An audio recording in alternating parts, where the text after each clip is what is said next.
My people, now good evening. Just because many of you have been calling me, let everybody calm down. We are filing our notice appeal tomorrow. And be rest assured, the judgment is going to be set aside because this is not judgment at all.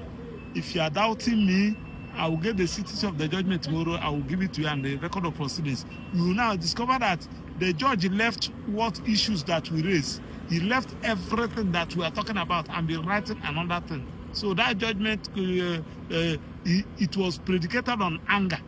It just, Nnamdi Kanu has insulted me. I will show him that I'm a judge. That's all. That's all. It's not predicated on law at all. A matter that was not investigated, the judge, you rejected the statement of Nnamdi Kanu, the DSS wanted to tender. Now, if a matter that was not investigated, there was no statement, there was no investigation report, on what basis are you giving judgment? Issues of the whole Nnamdi Kanu, you did not even address it. You are talking about bombing Britain, British High Commission, bombing American Embassy. All those things doesn't make sense at all. We are finding our appeal tomorrow. We are going to set it aside. Let everybody calm down. Thank you and God bless you. Today will forever live in infamy.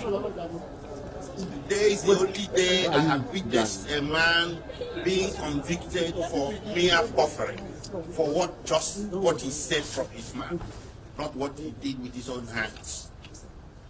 The verdict is not consistent with the evidence laid before the court.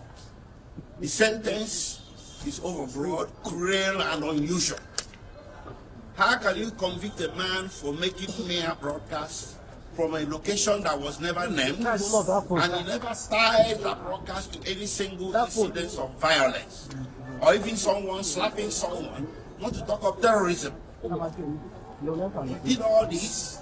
He didn't lay any evidence. I don't know where this whole verdict can be grounded in law, logic, or facts. We disagree with the judgment vehemently, and we are going to fight it from here onwards until justice is done.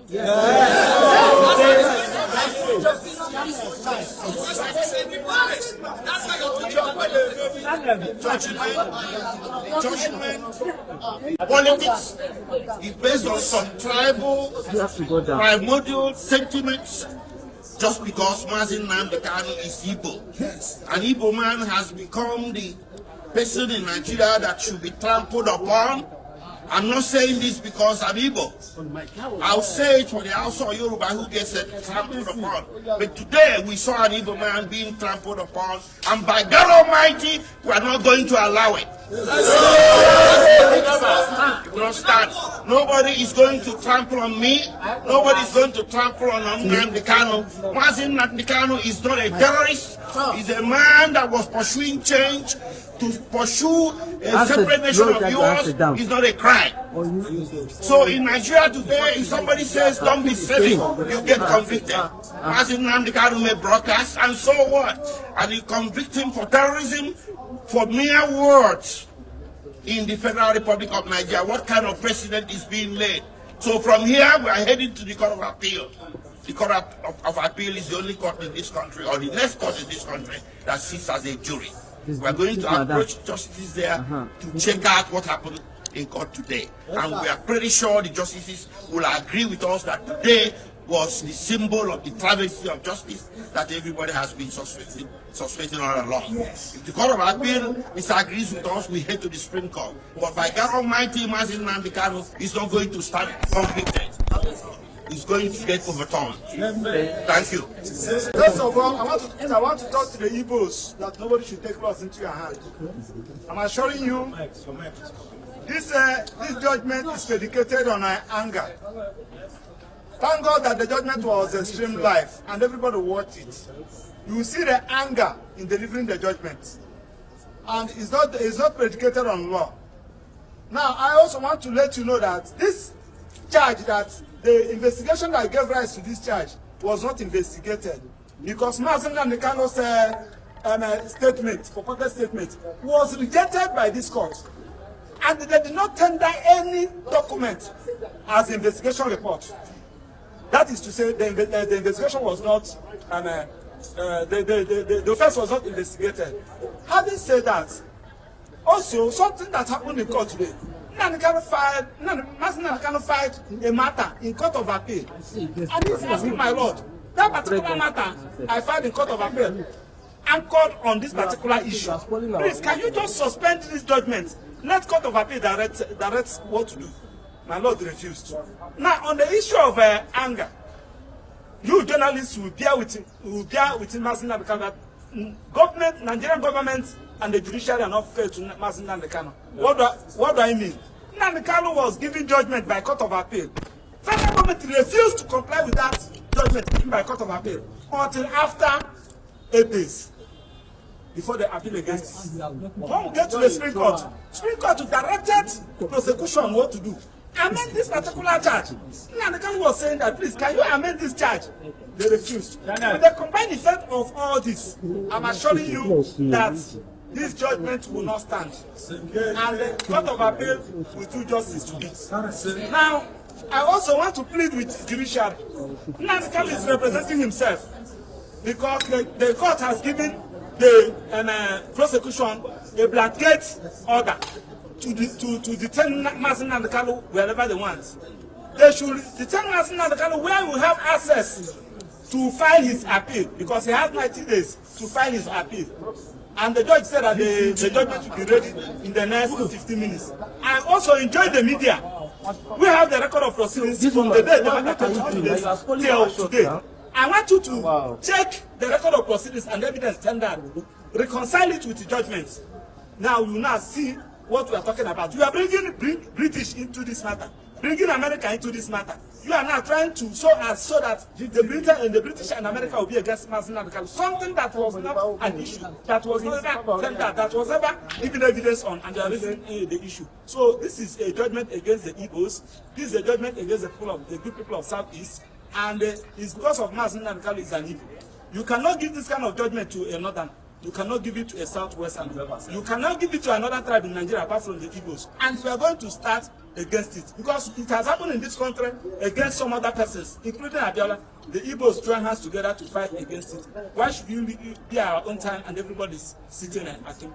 It's unfair. We started this trial and a friend was speaking to you at the press because the profession does not allow me to discuss with you what happened in our welfare report. The law does not allow me to tell people what happened to come. But today, we have come to a final end. This guy, your head is inside now. Bend down small. And therefore, his head is entering now. His head is inside the shop. I want to appreciate the judiciary. Remember, just last Monday, the president was saying, at any time when Nigeria is in big trouble or things, the judiciary has always come to the aid to salvage Nigeria. Again, the judiciary has salvaged Nigeria from the laws, from oppression. You are shaking my camera last week. Crime, ipob. The court has also pronounced death sentence on Eastern Security Network, which was the military wing, ipob.